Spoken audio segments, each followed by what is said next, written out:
பெரும் அளவில் தொடர்ந்து நிதி ஒதுக்க வேண்டிய தேவையுள்ள திட்டம். ஆனால் இது தொடங்கியதுன்னு உறுதியா இருந்தன. ஏன் தெரியுமா? தமிழ்நாட்டில் அரசு பள்ளிகளில் படிக்கிற மாணவர்களை உயர்கல்வி சேர்க்க குறைவா இருக்கிறதா புள்ளி விவரங்களை பார்த்தேன். மேல் படிப்பு படிக்க திறமையும் மனசு இருந்தாலும் பணம் இல்லாததால படிப்பை கைவிடுறாங்கன்னு தெரிஞ்சுக்கிட்டு நான் வருத்தப்படைஞ்சேன். அப்போதுதான் மூவலூர் ராமமிர்தம் அம்மையார் உயர்கல்வி திட்டம் எனும் புதுமை பெண் திட்டத்தை நான் உருவாக்கினேன். இதனால அரசு பள்ளிகள்ல 6ஆம் வகுப்பு முதல் 12ஆம் வகுப்பு வரை படிச்சு மேற்படிப்பு சேர்ற அனைத்து மாணவிகளுக்கு மாதம் 1000 ரூபாய் அவங்க வங்கி கணக்கில் நேரடியாக செலுத்தப்பட்டு கொண்டிருக்கு.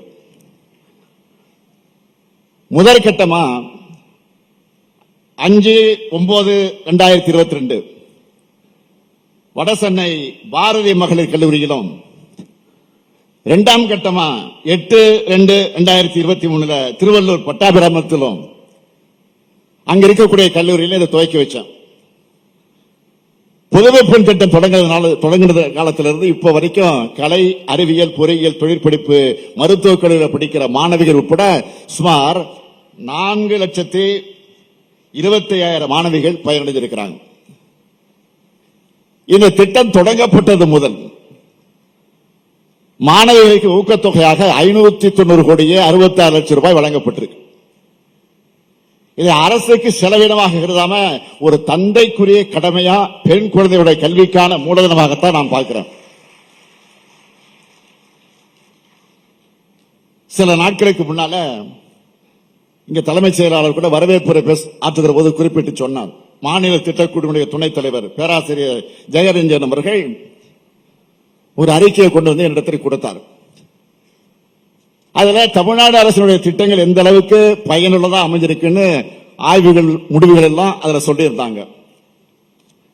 புதுமை பெண் திட்டத்தை பத்தி என்ன சொல்லியிருக்காங்க என்பதை நான் ஆர்வமாக எடுத்து படிச்சு பார்த்தேன்.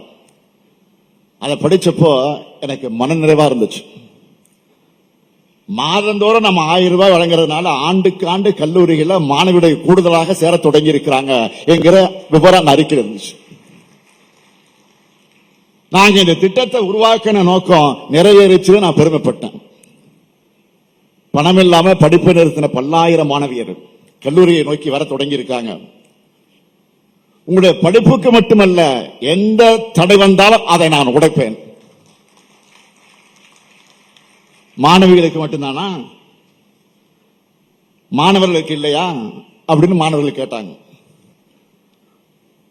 முந்தைய ஆட்சியாளருடைய நிர்வாக திறமையின்மையால் ஏற்பட்ட நிதி நெருக்கடி ஒரு பக்கம், ஒத்துழைப்பு தராத ஒன்றிய அரசு அது ஏற்படுத்துகிற சிக்கல் அது ஒரு பக்கம். ஆனா அதை பத்தி கவலைப்படாம தமிழ் புதல்வன் திட்டத்தை நாங்கள் தொடங்கணும். மாணவர்களுக்காக தமிழ் புதல்வன் திட்டத்தை தொடங்கணும். எந்த அப்பாவும் தன்னுடைய பிள்ளைகளுடைய படிப்பு செலவுக்கு கணக்கு பார்க்க மாட்டாங்க. அப்படித்தான் உயர்கல்விக்கான திட்டங்களாக எந்த நெருக்கடி இருந்தாலும் அதை நிறைவேற்றியே தீர்வேன். கடந்த 9/8/2024 அன்று கோயம்புத்தூர் மாவட்டத்தில் அரசு கலைக்கல்லூரியில தமிழ் புதல்வன் திட்டத்தை நாங்க தொடங்கணும். அதை தொடங்கினதிலிருந்து சுமார் 3,52,000 மாணவர்கள் பயனடைஞ்சு வராங்க. இன்று வரை மாணவர்களுக்கு உதவித்தொகையாக 143 கோடியே 41 லட்சம் ரூபாய் வழங்கப்பட்டிருக்கு. 360 கோடி ரூபாயை இந்த திட்டத்துக்காக ஒதுக்கீடு செஞ்சிருக்கோம். அடுத்து அரசு பள்ளி மாணவியருக்கு மட்டும்தானா, அரசு உதவி பெறக்கூடிய பள்ளியிலே படிக்கிற மாணவர்களுக்கு கிடையாதான்னு ஒரு கோரிக்கை வச்சாங்க. அரசு உதவி பெறக்கூடிய பள்ளியில படிச்சு உயர்கல்வியில சேரக்கூடிய மாணவியருக்கும் மாதந்தோறும் 1000 ரூபாய் வழங்குற வகையில இன்னைக்கு புதுமை பெண் திட்டத்தை விரிவுபடுத்தி இருக்கிறோம். இந்த திட்டத்தின் மூலம் தமிழ்நாடு முழுவதும் சுமார் 75,000 மாணவிகளுக்கு உதவித்தொகை வழங்க போறோம். பட்டங்கள் ஆள்வதும் சட்டங்கள் செய்வதும் பாரினில் பெண்கள் நடந்து வந்தோம். 8 அறிவினில் ஆணுக்கு இங்கே பெண் இழப்பில்லை கான் என்று கும்மியடி என புதுமை பெண்கள் குறித்து பாரதி கண்ட கனவை புதுமை பெண் திட்டம் மூலமாக நம்ம திராவிட மாடல் அரசு நனவாக்கி இருக்கு. இதோட நோக்கம் பள்ளியோட படிப்பை நிறுத்த வேண்டிய சூழலில் இருக்கக்கூடிய மாணவிகளுக்கு நம்ம ஆட்சியில மாதந்தோறும் 1000 ரூபாய் கிடைக்கிறதுனால அவர்கள் கல்லூரிக்கு நுழைகிறார்கள். ஒரு ஆண் கல்லூரிக்குள் நுழைஞ்சா அது கல்வி வளர்ச்சி, அதுவே ஒரு பெண் கல்லூரிக்குள் நுழைஞ்சா அது சமூக புரட்சி. அந்த வகையில் புதுமை பெண் திட்டத்தால் தமிழ்நாட்டில் உயர்கல்வி முடிக்கிற பெண்களுடைய எண்ணிக்கை இன்னும் அதிகமாகும். அறிவுத்திறன் கூடும், திறமைசாலிகள் அதிகமாக உருவாகுவாங்க. அதன் காரணமாக நம்ம தமிழ்நாட்டை தேடி உலக முன்னணி நிறுவனங்கள் தொழில் தொடங்க வருவாங்க. ரொம்ப முக்கியமா பாலின சமத்துவம் ஏற்படும், குழந்தை திருமணங்கள் குறையும், பெண்கள் அதிகாரம் பெறுவாங்க, பெண்கள் படிப்பால அவர்கள் தலைமுறையே காக்கப்படும். இந்த ஒரு திட்டத்தால இத்தனை பயன்கள் கிடைக்குது. கல்வி இல்லாத பெண்கள் கலநலம் என்றார் புரட்சி கவிஞர் பாரதிதாசன். உயர்கல்வி பெறாத பெண்களே தமிழ்நாட்டில் இல்ல என்ற நிலையை உருவாக்காமல் நான் ஓய மாட்டேன். நான் என்றால் தனிப்பட்ட நான் கிடையாது.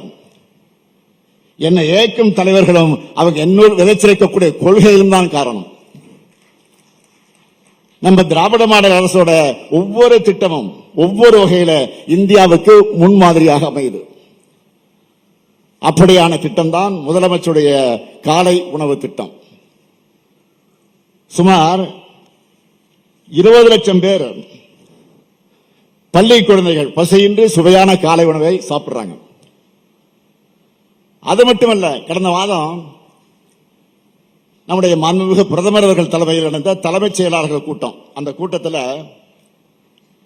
என்னுடைய கனவு திட்டமான நான் முதல்வன் திட்டத்தை எல்லாரும் பாராட்டி பேசியிருக்கிறாங்க. பெரிய பாராட்டு பெற்றிருக்கிறது.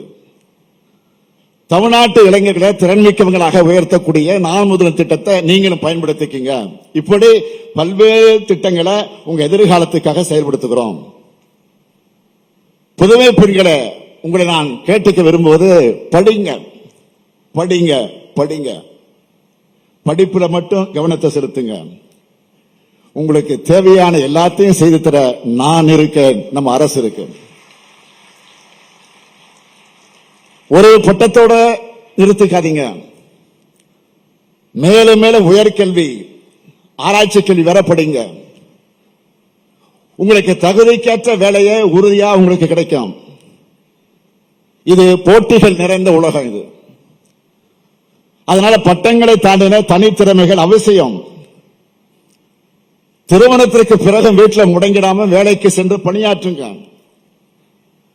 உங்க கல்வி உங்களுக்கு உங்க குடும்பத்துக்கு மட்டும் பயன் தரக்கூடியதா இருக்கக்கூடாது. சமூகம் உங்களால் பயனடைய அளவுக்கு நீங்கள் உயரங்களை அடையணும். இன்று 1000 ரூபாய் பெறக்கூடிய நீங்கள் நாளை உங்களை போல பலருக்கு உதவணும், வழிகாட்டணும். நீங்க என்னைக்காவது என்னை சந்திச்சு புதுமை பெண் திட்டத்தால பயன்பெற்ற நான் இப்ப இந்த நிலையில இருக்கிறேன்னு சொன்னா அதுதான் எனக்கு பெரும் மகிழ்ச்சி, எனக்கு பெரிய பெருமை. என்னுடைய காலத்துக்கு பிறகும் என் பெயர் சொல்லும் பிள்ளைகள் நீங்கள் எல்லாம் இருக்கணும். புதுமை பெண்களாம் என் மகள்கள் அனைவருக்கும் ஆங்கில புத்தாண்டு மற்றும் தமிழர் திருநாள் பொங்கல் வாழ்த்துக்களை தெரிவித்து விடைபெறுகிறேன். நன்றி, வணக்கம்.